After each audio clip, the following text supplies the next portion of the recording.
Hey y'all, love after lockup, life after lockup. This is season 3, episode 49. I'll be at 49. Devil on the shoulder. All right, so we get to peek at Sean for a minute, and basically, he done moved himself to Ohio and everything. He done found him a new job, which is good. But he ain't seen Sarah like ever since she done got out. They have not had any contact physically, one-on-one in person, none of that. I think she's been texting here and there and whatever, saying hi and bye, how you doing? But other than that, he kind of lonely sitting there, and he's just wondering like, dang, am I getting played? What's going on?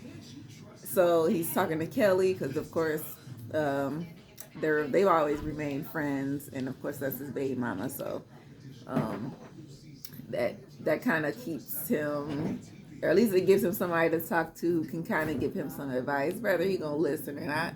Because of course she keep telling him, boy, you was crazy and you need to not talk to these people. But he's gonna do it anyway. So it is what it is. Hold on, kid. Hold on. Okay. Kid wants something. Anywho's, and we flip into her on her side. She getting her hair done by one of her friends. And we notice most of their friends are people that they don't met while they were locked down. So good influences. Some of them, yes, some of them not. But for the most part, it is what it is, right? It's where they meeting their friends. And hopefully this one stays out of trouble, right? At least with all of them. But she's doing her hair and they're talking about Sean, and she's just saying, it's a little overwhelming, and they're moving a little fast for her. Like, like talking to him and things was one thing on the phone, but in person it's just like a lot. So she's like, she just want to take things a little slow with him. She's not trying to rush nothing, and then she's trying to, be a mom because she's um, just now spending time with her daughter and all that. So she's just trying to figure things out. And with Sean, just want to take it a little slow. All right, cool. Stan, the old man, with Miss Lisa, the pro ho pro. Okay. She done stormed in talking about, so I was at my brother's house. So how you doing?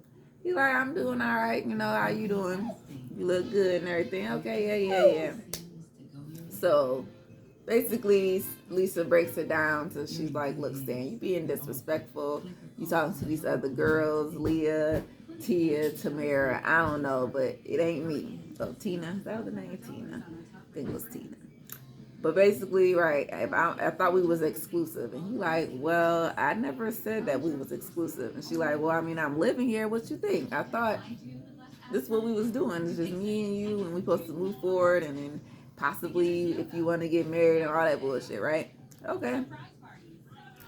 And she brings up, he has pictures all over the house with him and his exes, and like, that's just disrespectful. It's just be me, right? And she suggests that maybe they should go and talk to a pastor for a little counseling. Let's try to figure some things out.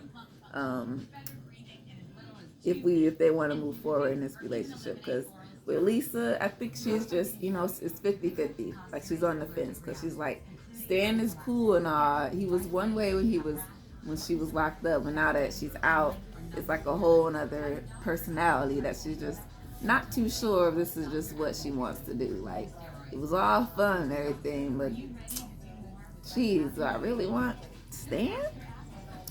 Like, and does he really, really want me?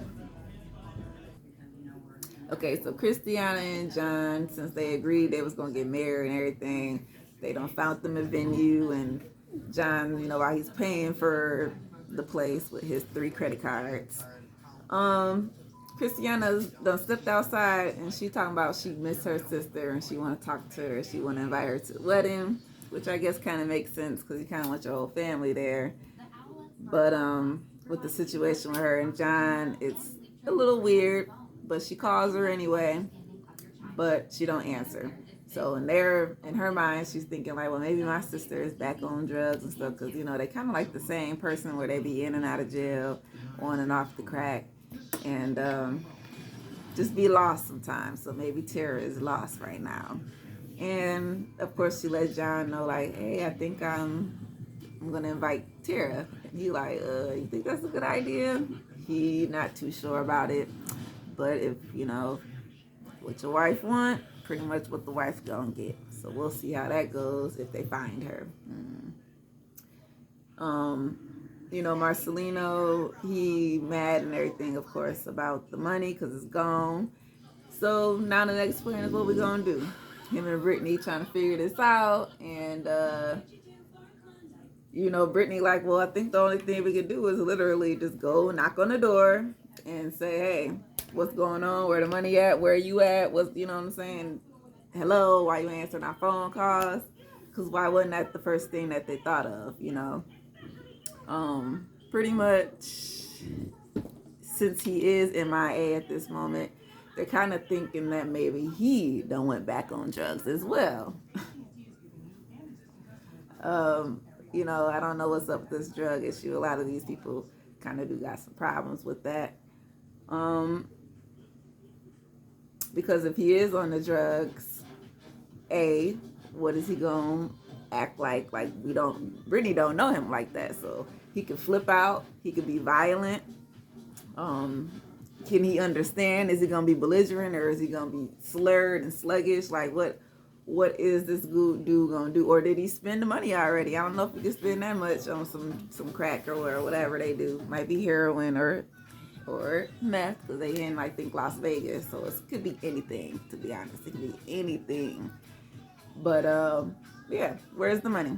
So they going to figure something out. They going to go ahead and knock on the dude's door. So Amber and Puppy, they meet up, and they just kind of want to talk it out and see where Amber at and how Puppy is doing and all that stuff, because they really didn't get to talk too much while she was standing there at the door. So this is a chance for them to just break it down a little bit. Puppy say she done moved on. Basically, that dude is a boyfriend. He know all about Amber and everything. Remember, she quit the job with Queen, but she's working on doing some other things.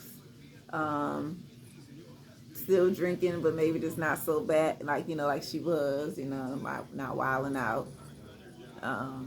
Yeah, she's supposed to be checking in on her mom. She do know that her mom is a little sickly, but she not checking on her like she should. She just assuming like, oh, well, she doing her appointments and stuff, so she should be fine.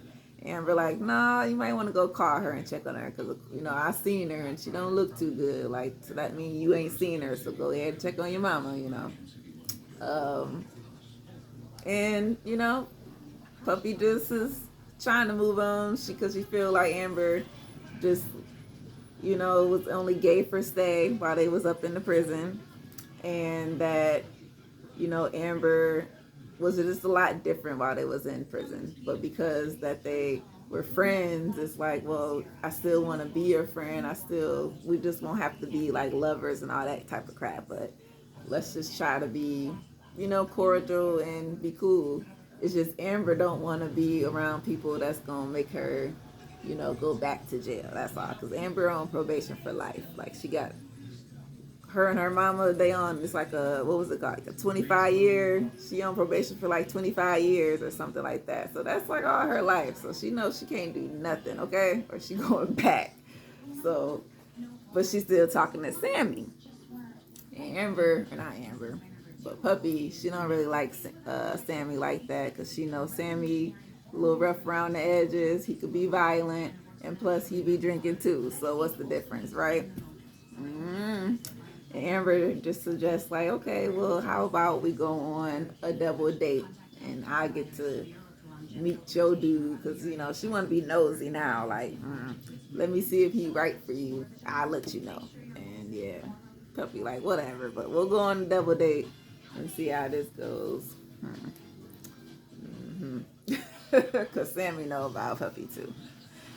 But anywho's, Lisa, she go ahead and take Stan to the pastor, like she said. And I think Lisa, in her mind, well, maybe not in her mind, but she just wants her and Stan to actually try and be a real couple. Like, if he want her to get married and all that stuff. And she like, okay, cool, I'll take it serious. I'll start doing the so-called real girlfriend stuff or whatever. But he got to stop texting these girls and Tina and all that stuff what he was doing. Plus, remember how Stan was acting when she first got out and he got that little wine in the system and he was kicking her out and calling her a bad mom and telling her, you know, like not Sam, but Stan could probably, from what we see, yeah, he got a little evil streak to him. And that's what she talking about. She like, yeah, while I was locked up talking to him, he was talking about he was God fearing and you know he was kind to me, he was nice to me. But now I get out and I don't see no type of God nowhere. He's the devil right now. Okay, he treating me crazy, calling me names. Basically, she feel like she's still in prison. Like I was locked up, feeling locked up. So now I'm here locked up in Stan's house, and you know he got a dungeon downstairs. So yeah, I'm for real locked up. And you know, the pastor just kind of helped her realize that maybe if they don't got no foundation, you know, like a solid foundation and whatever this relationship they're trying to establish, then you know, she might have the answers as to what she gonna do next. Like it probably just won't work if you got a foundation that's just riding at the, you know what I'm saying? It gotta be sturdy, because otherwise, a building gonna fall, right? We all know that. So she got some thinking to do. And I keep saying Sam. Stan, the old man, he got some thinking to do now as to how he gonna change his ways, because you be a little mean to her. And plus, he told her they wasn't exclusive. How I thought he was the main one, thinking that it was just him and her. So he do gotta stop cheating or whatever he doing. It might not really be cheating, but whoever he talking to, if she don't like it, then I guess he gonna have to stop. I think that was his ex, though. He did say. So Puppy, she basically go back home, and you know she explained to her dude, I think his name is Eric, that she just had breakfast with Amber, and him knowing about whatever she told him about Amber, he's not feeling it at all. Like that wasn't a good idea. I don't think you should be talking to your ex or whatever she is. Like he a little confused as to really what their relationship status would be, just because of them fooling around and whatnot. So in his eyes, he not really with it. But you know, if they won't meet up and have a double date, I guess sure they'll figure it out. But we'll see. Is he a good guy? Is he a bad guy? I don't know. Basically, she was moving in with him because living with her mama just wasn't working out. Let's just say that. And Christiana, she's going to go and try on some dresses for the wedding, and she has her mom with her, of course.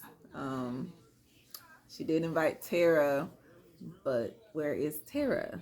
She did not show up. Is she gonna be late? We don't know. So she said, Mom, why don't you call her? The mom trying to call her, it go to voicemail. So she leaving her a message like, where's you at? You need to get here, you know, put that pipe down, get your butt here. You're supposed to be for your sister, your family, you know. And Mama just a little mad and upset. And Tara just really worried, like, what's going on. And all the while, John, I don't know what he was doing, but he was pulling up somewhere. And he pulled up and got out. And he's like, hey, what's up? And of course, they cut to commercials. So, who is he? Is he meeting up with Tara? Who? I don't know. And why does the mama have a Bonnie and Clyde phone case? Did y'all see that? Because Bonnie and Clyde ain't got nothing to do with her. That's Christiana and John. Unless that was Christiana's phone. It could have been her phone. I don't know. I was just saying. Right, what's up with that? Man, I don't know what's wrong with Sean. Like, he is turning into like some type of creeper. Like, for real. It's like, dude, you just pressuring this girl to come see you like every day, and it's obvious that she really just don't want to, or like she say, not ready to. You know, like she just, if she wanted to, she would definitely be there. But no, she's busy trying to bond with her kid, and, you know, all these things. And he's like, well, I don't, you know, all we do is talking on the phone, and that's not even good enough. And all these things I've done for you, you know, with sending them the money to her and buying her gifts and things like that. And like, I what? Like, I moved here, like, you know, everything. And I'm like, that's, in my mind, like, really, that's all on you, Shine. You did all of this for her for no reason. You didn't have to quit your job. You didn't have to move to a whole nother state. And then, and the state you moved to is Ohio. Like, really, who wants to live in Ohio? I'm just, Sean is making all the wrong decisions here. So I think he either really got some mental problems, a midlife crisis, something, it's just something that's not right. These two things in there, the wires, somebody got to screw them back for him, because they ain't connecting at this point, because she not feeling it. She ain't feeling you. I don't know if that's the case. I don't know. She might not be feeling you like that. And he thinking it's another dude and stuff. And she's like, no, that was really my mama who picked me up. Like, just calm down, Sean. So, I don't know. We'll figure him out. But at this point, he just gonna have to sit in that apartment by himself like he been doing until she give him the okay to go, you know, come over and all that stuff. So, whatever. I don't feel bad for Sean at all, because that fool is a fool. And then we got, oh